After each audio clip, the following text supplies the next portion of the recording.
నాకు తెలిసినంత వరకు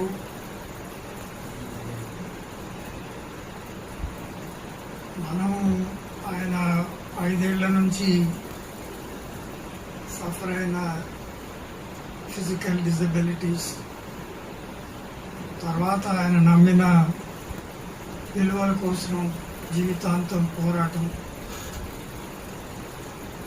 తర్వాత ఆయన అనారోగ్యం, ముఖ్యంగా జైలు జీవితం వల్ల, ఫిజికల్ డిజబిలిటీ వల్ల కాదు.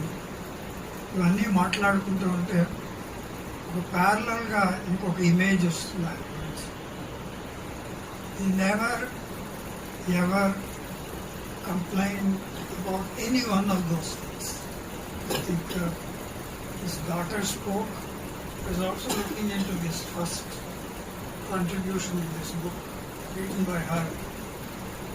One thing that strikes is he faced all those things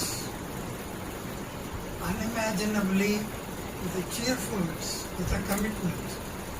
That's why I think he is saying, don't call me that I have done any sacrifice. And I am trying to do something which I believe. ఈ విషయాలు నార్మల్గా ఒక memorial మీటింగ్లో younger generation కొంత inspire అవుతుందనే దానికి పనికొస్తుందని అనుకుంటాం. బట్ ముఖ్యంగా నేను అనుకునేది ఏమంటే నా బోటి వాళ్ళకు కూడా, నేను ఇక్కడ ఉండే వాళ్ళలో